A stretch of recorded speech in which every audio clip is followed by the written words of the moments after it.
While long bouts of training in Dragon Ball are often performed in order to get stronger, characters of the series also train in order to master great and powerful techniques or special moves. Some of these techniques can take months or even years to master. Because there's so many hard-to-master techniques that have been featured throughout the franchise, we decided to list them all in one place for you, right here. So, let's get started. Starting off, we have Goku's signature technique, the Kamehameha, an attack he first learned from Master Roshi. Well, sort of. Master Roshi didn't actually teach Goku how to do the attack. His Saiyan ability to copy moves just let him learn it instantly. This might make you wonder why we included it in a list about hard-to-master techniques, but if you recall, the creator of this technique took about 50 years to develop and master it. Yeah, that's right. Master Roshi took 50 freaking years to develop what's essentially just an extended, bigger version of a basic ki blast.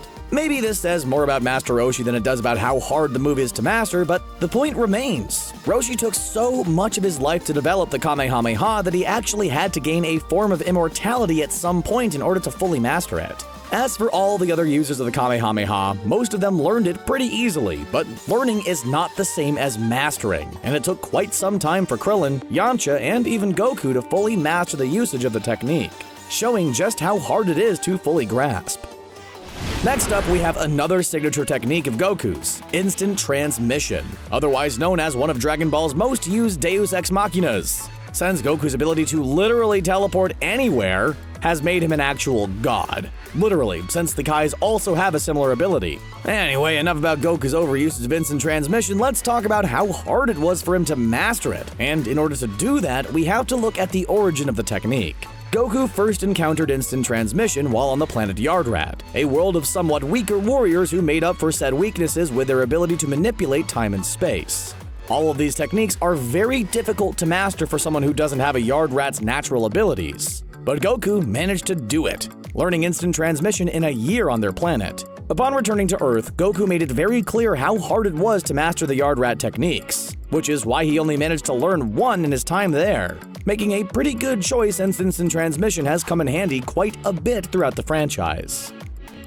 Most Dragon Ball techniques that are hard to master are difficult because they require a lot of focus, repetition, or an increase of power that takes a lot of time to achieve. The fusion dance, on the other hand, is difficult to master because it's so freaking precise. No, we're not talking about precise ki control, although that is a part of it, since the two people involved must keep their power levels even. We're talking about the fact that the fusion dance only works properly if both fighters get the dance moves exactly right, down to the very finest detail. If even the smallest thing is out of place, the fusion will turn out as a skinny wimp or completely out of shape, both of which are not ideal. Because of how precise the dance is, this technique is one of the hardest to master in all of Dragon Ball. When you think about it though, this is actually pretty hilarious, since it shows that despite all their fighting grace and overall acrobatic and athletic skill, Goku, Vegeta, and all the other warriors of Earth just don't have the same grace when it comes to dancing. That being said, Vegeta's bingo dance shows he's got some sense of groove.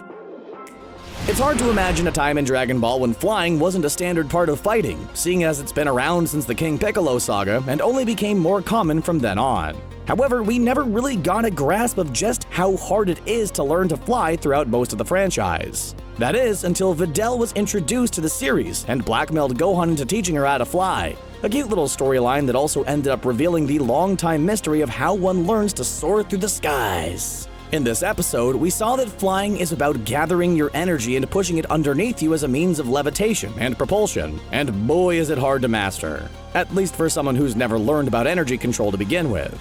This difficulty was made very evident by Videl's frustration, which drove her to tears at one point, showing just how hard of a technique flying is to master for normal humans, since not everybody has a Gohan to teach them. This next technique is one that has served Piccolo well throughout the years, the Special Beam Cannon. This attack first appeared in Dragon Ball Z when Piccolo used it to defeat Raditz, taking Goku out with him. There are two reasons why we included this move as one of the hardest to master in all of Dragon Ball. The first is that it takes a long time to build up the energy needed for the attack, meaning every usage is an instance of the attack being hard to complete and thus hard to master. And the second reason is that Piccolo doesn't debut this move until Dragon Ball Z. meaning he spent the 4 years between the Piccolo Jr. saga and the Saiyan saga developing the technique, implying it was difficult to do so. The first reason is definitely the most important, since no matter how strong Piccolo has gotten over the years, it always takes such a long time for him to charge up the special beam cannon, meaning that literally every time he uses it, he has a hard time doing so. And thus, it's a hard move to master during every usage, leaving Piccolo a sitting duck that everyone has to protect while it charges up. Hit is something of an interesting character. On top of having a sick Matrix-esque jacket, the Hitman also has one of the most unique fighting styles in the franchise, mostly due to his ability to skip forward in time.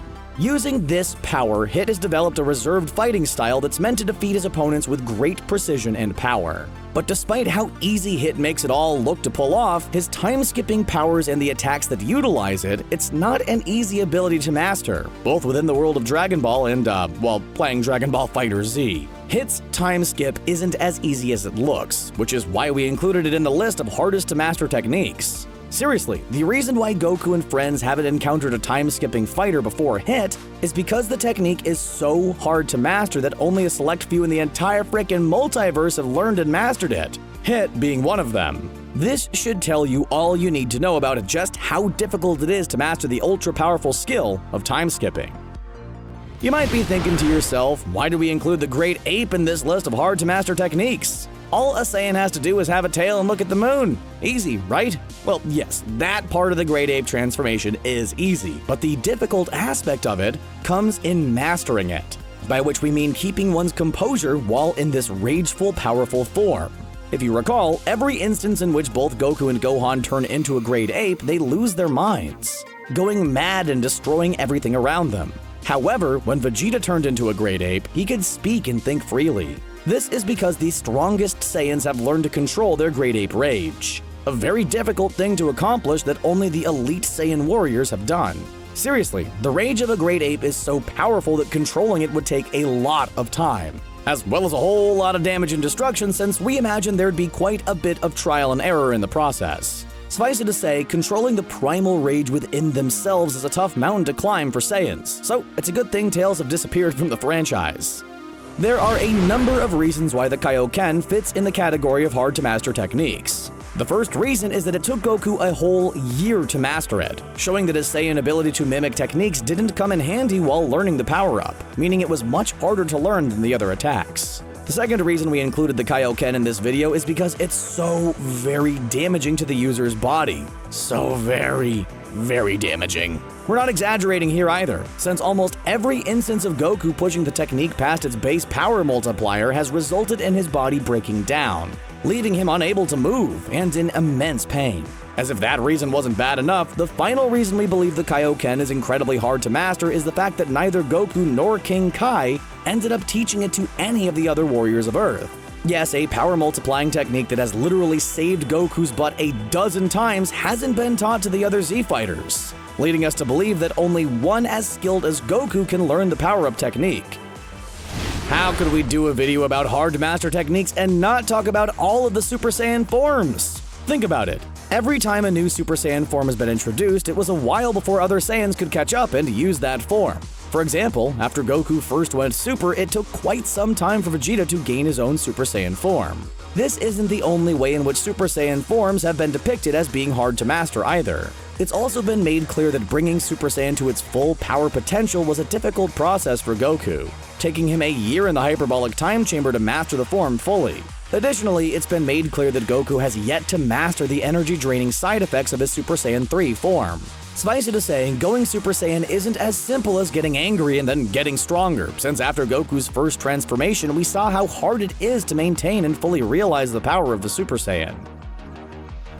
Next up, we have the signature technique of Dragon Ball's Tien, the three-eyed warrior formerly of the Crane School. Tien was the first character to be depicted with the ability to fly, but that wasn't the only trick he brought to his match against Goku. He also brought the Tri-Beam. The Tri-Beam consists of charging up all of one's energy and releasing it in a massive blast through a triangle formed by the user's hands. This blast basically annihilates everything the user is aiming at, making it one of the deadliest attacks in Dragon Ball. Unfortunately, it's also deadly to the user, since it's meant to drain all of their energy as a means of making for a much more powerful attack.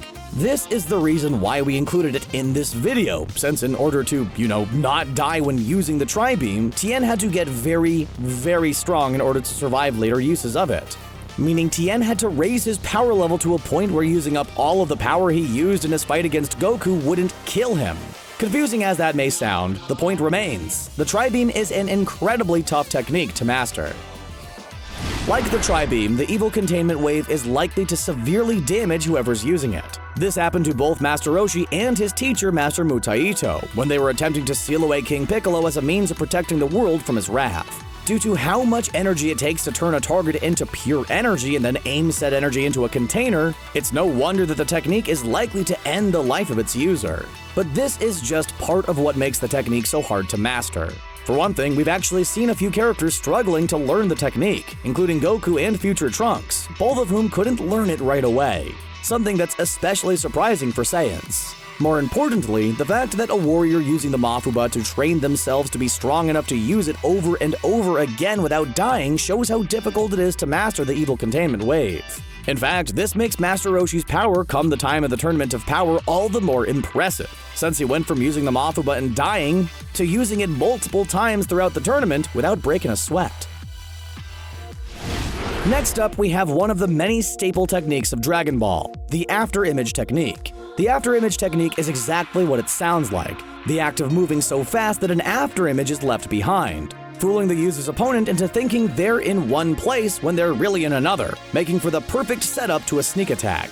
Whoever's using it has to be able to move near the speed of light in order to pull it off. Well, maybe near the speed of light is an exaggeration, but most fighters in the series have also mastered that, since there are plenty of movements throughout Dragon Ball where two fighters have moved so fast that their brawl wasn't even visible. This is to say that obtaining near light speed is easily one of the most difficult things to accomplish as a fighter, since, well, the very concept alone sounds insane, even in the wacky world of Dragon Ball. Meaning Goku, Krillin, and many others have had to train hard under the harshest conditions in order to be able to pull off the after-image technique, making it incredibly hard to master. Frieza is incredibly lazy. Just take a look at how he gets around. He likes floating around in his little hoverpod thingy instead of actually flying himself. So if he's so lazy, how did he get so strong? Up until the first appearance of Frieza, we were led to believe that training was how Goku and Vegeta got to be where they were, but Frieza was different. Rather than being a hard-working warrior who trained to achieve his power, Frieza was just naturally strong. This was revealed in Resurrection F when Frieza stated he never needed to train to get his power, giving him the idea to actually train in order to get strong enough to exact his revenge on Goku. The result of his training was his new Golden Frieza form, a powerful temporary transformation that made him an even tougher opponent. Because of the fact that Frieza had never once before trained in his life, achieving and mastering his golden form was incredibly difficult, at least according to him. You see, since Frieza is incredibly lazy, just a small amount of training was excruciatingly hard to him. It doesn't mean obtaining his golden form would be difficult for anyone else to do, but we'll still count it. We've already covered Super Saiyan forms and the Kaioken technique, so let's take a look at a combination of the two. Specifically, Goku's combination of his Kaioken and its many multiplied versions with his Super Saiyan Blue form. Goku broke out this dual transformation in his fight against Hit during the Universe 6 saga, which easily goes down as one of the coolest fights in all of Dragon Ball Super. Goku's idea to combine his two transformations was part of the reason this fight was so cool, but it was also a really dumb idea. Seriously, Goku knows that pushing the Kaioken beyond its limits is bad for him. So why would he think adding his Super Saiyan Blue form into the equation would make it backfire any less? Seriously, it doesn't just hurt Goku, it makes him lose control of his energy later on in a delayed energy sickness. If there's a way to master this combination, we have no doubt it'd be incredibly difficult. There's a question that fans have had about techniques in Dragon Ball for years and years. Why don't fighters share techniques with each other? Well, one of the answers to this might be that a lot of them are just too difficult to learn. This might be the case with things like instant transmission, the Kaioken, and of course, the Spirit Bomb. While Goku is the only person in the series to ever learn how to create a Spirit Bomb, he's technically not the only user of it, since Krillin once took energy from Goku to create his own Spirit Bomb to use against Vegeta. Both the fact that Goku had to hand over a Spirit Bomb to Krillin in order for him to use it, and the fact that it took Goku a year to master the Spirit Bomb under the guidance of King Kai, shows how difficult of a technique it is to master. On top of this, the Spirit Bomb is also very difficult to pull off. since its track record shows that it doesn't always go well, and finding the time in the middle of a battle to gather up a bunch of power can be really difficult. So, there you have it, the hardest to master techniques in the world of Dragon Ball. Do you agree with our choices? Did we leave any out? Which of these hard-earned techniques are your favorite? Let us know down in the comments below, and don't forget to subscribe to CBR for more Dragon Ball videos. Thanks for watching.